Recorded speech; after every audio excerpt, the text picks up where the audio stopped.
November 8ರಿಂದ December 7ರವರೆಗೂ ಅಂದ್ರೆ ಬರೋಬ್ಬರಿ ಒಂದು ತಿಂಗಳ ಕಾಲ ಉಡುಪಿಯ ಪೇಜಾವರ ಮಠದಲ್ಲಿ ಗೀತೋತ್ಸವ ಕಾರ್ಯಕ್ರಮವನ್ನ ಆಯೋಜನೆ ಮಾಡಲಾಗಿದೆ. ಇದರಲ್ಲಿ ನಿರಂತರವಾಗಿ ಶ್ಲೋಕಗಳನ್ನ ಪಠನೆ ಮಾಡಲಾಗುತ್ತೆ. ಅದರಲ್ಲೂ ಕೂಡ ನವೆಂಬರ್ 28ರಂದು ಲಕ್ಷ ಕಂಠ ಗೀತೋತ್ಸವವನ್ನ ಆಯೋಜನೆ ಮಾಡಲಾಗುತ್ತೆ.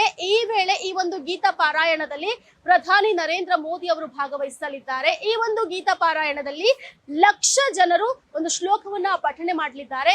ಇದರಲ್ಲಿ ವಿಶೇಷ ಏನು ಅಂತಂದ್ರೆ ಕೊನೆಯ 10 ಶ್ಲೋಕಗಳನ್ನ ಪ್ರಧಾನಿ ನರೇಂದ್ರ ಮೋದಿ ಅವರು ಪಠನೆ ಮಾಡಲಿರುವಂತಹದ್ದು. ಸೊ ಏನು ನವೆಂಬರ್ 28ರಂದು ಪ್ರಧಾನಿ ನರೇಂದ್ರ ಮೋದಿ ಅವರು ಶ್ಲೋಕವನ್ನ ಪಠನೆ ಮಾಡಲಿದ್ದಾರೆ. ಅವರು ಉಡುಪಿಯ ಮಠಕ್ಕೆ 12 ಗಂಟೆಗೆ ಬಂದು ಆಗಮಿಸ್ತಾರೆ. 12ವರೆಗೆ ಈ ಒಂದು ಕಾರ್ಯಕ್ರಮ ಮುಕ್ತಾಯವಾಗುತ್ತೆ. ಅಂದ್ರೆ ಕೊನೆಯ ಅರ್ಧ ಗಂಟೆ ಅವರು ಭಾಗವಹಿಸ್ತಾರೆ. ಅದಾದ ನಂತರದಲ್ಲಿ ವಿವಿಧ ಕಾರ್ಯಕ್ರಮಗಳು ಉಡುಪಿ ಮಠದಲ್ಲಿ ಇರುವಂತಹದ್ದು. ಸುವರ್ಣ ಮುಖ ಇರಬಹುದು ಅಥವಾ ಏನು ಕನಕನ ಕಿಂಡಿಯ ಕಂಚಿನ ಒಂದು ದ್ವಾರವನ್ನು ಕೂಡ ಉದ್ಘಾಟನೆ ಮಾಡಲಿದ್ದಾರೆ ಪ್ರಧಾನಿ ನರೇಂದ್ರ ಮೋದಿ ಅವರು. ಅವರ ಜೊತೆ ಯುಪಿಯ ಒಂದು ಮುಖ್ಯಮಂತ್ರಿ ಯೋಗಿ ಆದಿತ್ಯನಾಥ್ ಅವರು ಜೊತೆಗೆ ಹಲವು ಮುಖಂಡರು ಕೂಡ ಈ ವೇಳೆ ಸಾಥ್ ನೀಡಲಿರುವಂತಹದ್ದು.